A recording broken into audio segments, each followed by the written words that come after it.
Hello students, unit costing के अंदर lecture number 2 के अंदर आप सबका स्वागत है।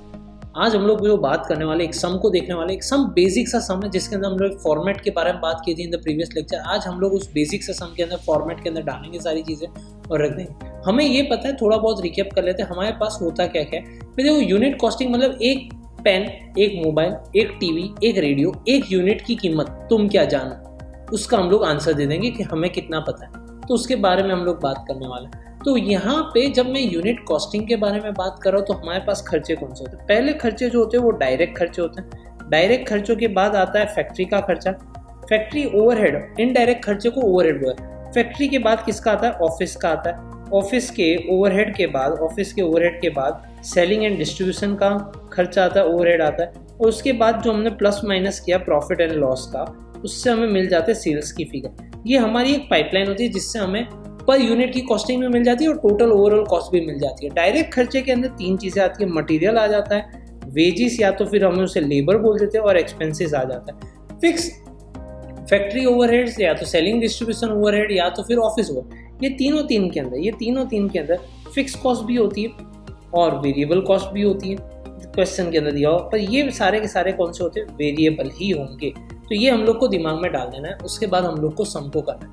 आज सम को बहुत इंपॉर्टेंटली देखना, फॉर्मेट हम लोग किस तरीके से करें, क्या करें। और एक और इम्पॉर्टेंट बात हम लोग ध्यान देंगे, जिसके बाद हमारे नेक्स्ट लेक्चर से हमें और कॉन्सेप्चुअल क्लैरिटी आने लगेगी। So let's get started with this सम।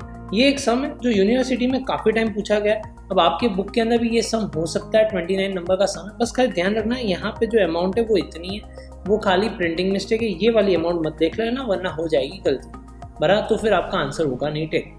अब ये जॉली लिमिटेड का सम है। जॉली लिमिटेड वाला जो सम है वो बेसिकली 1991 के अंदर पूछा गया था, 2007 में पूछा गया था और 2012 में पूछा गया था। और बहुत ही मजेदार सम। देखते हम लोग ने क्या हुआ था जॉली का।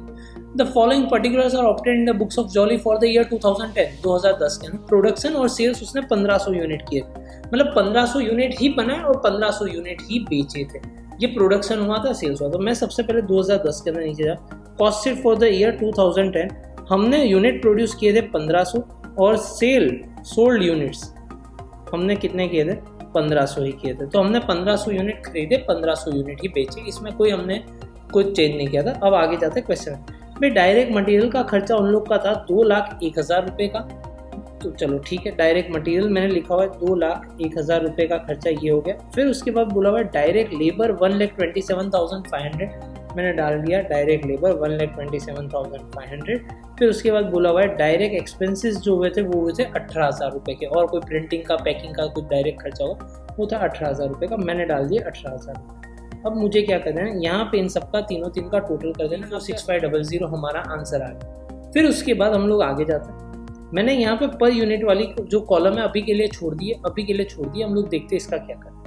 फिर उसके बाद दिया हुआ है भाई वर्क ओवरहेड में बोला है 60% जो है फिक्स है। वर्क का मतलब क्या होता है? वर्क का मतलब मैंने बोला था ये फैक्ट्री होता है। वर्क का मतलब होता है फैक्ट्री जहाँ पे काम हो रहा है, इसलिए वर्क या तो फैक्ट्री दोनों इंटरचेंजेबल है। 60% फिक्स है, 1,27,500 रुपये, 1,27,500 रुपये। उसमें से जो 60% है वो फिक्स कॉस्ट है और बाकी के 40% है वो कौन से? वेरिएबल है। ओके ठीक है, तो हम लोग 1,27,500 का 60-40 कर लेते, स्प्लिट कर लेते, तो हमारे पास रहता है कितना है वो चीज़ देख लेते हैं। तो फिक्स कॉस्ट हमारी 60%, वेरिएबल कॉस्ट हमारी 40% है। हमें इन तीन का टोटल ले लेना। हमारा तीनों का टोटल हो जाए 4,74,000 हो गया। फिर उसके बाद आगे जाते हैं, हम लोग को क्या दिया है। फिर उसके बाद आगे हम लोग को ये बात बोली होगी कि भाई ऑफिस का जो खर्चा है वो सारा का सारा फिक्स है, 72,000। वेरिएबल है ही नहीं, सारा का सारा खर्चा फिक्स है 72,000 का। हमने बोला ठीक है 72,000, वेरिएबल के अंदर 0। हमने बोला इन सबका खर्चा करके कॉस्ट ऑफ प्रोडक्शन तो निकाल देते, कितना आता है। न तो ओपनिंग स्टॉक है, न तो क्लोजिंग स्टॉक है, कुछ नहीं दिया हुआ। तो यही चीज़ यहाँ पे आ गई 5,46,000, क्योंकि ओपनिंग क्लोजिंग रहेगा ही कहाँ से, आपकी अपना दिमाग लो। 1500 यूनिट बनाए, 1500 बेच दिए, तो कुछ रहने वाला ही नहीं था। फिर उसके बाद आगे जाते हैं, सेलिंग के अंदर 80% जो वेरिएबल है। यहाँ पे देखो इन लोगों ने क्या किया था, पहले फिक्स बोला हुआ था, यहाँ पे 80% जो वेरिएबल है, तो फिक्स कितना होगा? 20%। वेरी गुड, आप बच्चे सारे बहुत ही इंटेलिजेंट हो। इसमें से 80% फिक्स है, 80% वेरिएबल है, तो जो 20% है वो क्या बन गया? फिक्स बन गया हमारा। तो 60 का 20% कर लेते 12,000 के आसपास हो जाते हैं। तो मैं यहाँ पे गया 20% मैंने लिख दिया, ये हो गया 12,000 रुपये। और वेरिएबल जो है वो मेरा आ जाएगा, बाकी के रहे 48,000 रुपीज़। मेरा सेल्स प्राइस जो है अब सब कुछ मिला के मुझे कॉस्ट ऑफ सेल्स मिल जाएगा। कॉस्ट ऑफ सेल्स जो है वो हो जाएगा 6,06,000 रुपये। ये मेरा हो गया। अब साथ साथ में मैं क्या करूँगा, ये क्योंकि सारी अमाउंट यहाँ पे दी हुई थी, मैं क्या करूँ, क्योंकि यूनिट प्रोड्यूस कितने थे 1500 रुपये। अब देखना एक चीज़ मैं यहाँ पे बता दूँ, यहाँ के बाद आपको जो भी सारा यूनिट डिवाइड करना है, यूनिट डिवीजन जो है ना, यूनिट डिवीजन वो हो जाएगा ऑन सोल्ड यूनिट्स। इसके ऊपर कॉस्ट ऑफ गुड्स सोल्ड के ऊपर जितना भी कैलकुलेशन करना है वो सारा प्रोडक्शन यूनिट्स पे करना है, और सेलिंग डिस्ट्रीब्यूशन के नीचे जो भी आपको डिवीजन करना है वो सोल्ड यूनिट्स पे करना है, कितना बेचा उसके ऊपर। Clear, done. ये दिमाग में डाल दो, अभी से डाल दो, क्योंकि फिर आगे जाके दिक्कत ना आए। फिर हम लोग को क्या करना है, 1500 यूनिट, पहले मुझे 15, तो 2,01,000 डिवाइडेड बाई 1500 हम लोग देख रहे हैं, 2,01,000, तो इसका आंसर आपके कैलकुलेटर में 130। अब देखो ये चीज़ हो गई हमारी। अब इसके बाद हम लोग क्या करें, सारे 1500 से डिवाइड किए हुए, यहाँ के बाद सेल्स वाले यूनिट से वो भी मैंने 1500, क्योंकि सेल भी 1500 यूनिट का ही हुआ था, इसलिए हमारे पास यहाँ पे कोई टेंशन की बात नहीं थी, क्योंकि प्रोडक्शन और सेल्स दोनों सेम। अगर प्रोडक्शन और सेल्स अनइवन होते तो फिर हमारा यहाँ पे जो सेल वाले यूनिट है, जो मैंने यहाँ पे किया हुआ है, वो वाले यूनिट जो है हम लोग डिवाइड करते सेल्स वालों से। चलो ठीक है, यहाँ पे सब कुछ सेम था, कोई दिक्कत नहीं। अब हम लोग जाते हैं, पढ़ते आगे क्या हुआ। सेल्स कितना हुआ था, 757,500, 757,500 इन लोग का सेल्स हुआ। सेल्स हमें दिया हुआ है भाई 757,500, ये हमें सेल्स देके रखा हुआ है।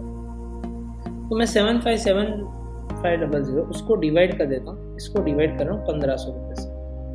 डिवाइड कर दिया हमने 1500 रुपये से, तो इसकी वैल्यू आ रही है 505। अब बीच में एक गैप आ रहा है, गैप को ढूंढते, गैप कितना आ रहा है, वो हमारा मुनाफा होगा। गैप हमारा आ रहा है 15,15,000।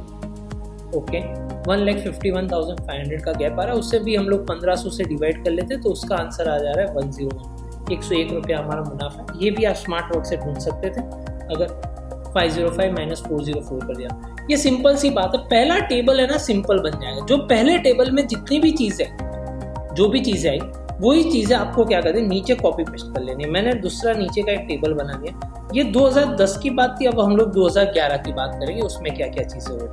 चलो ये कहानी हम लोग ने, अब लिखा हुआ है फॉर द ईयर 2000 एस्टिमेट करो। एस्टिमेट, उन लोग ने एस्टिमेट निकाला, भाई खर्चा हो रहा है तो भाई नेक्स्ट ईयर का क्या होगा। तो उन लोग ने बोला हम लोग प्रोडक्शन और सेल जो है ना वो 4,000 यूनिट्स ही करेंगे। कितने अच्छे भले लोग हैं।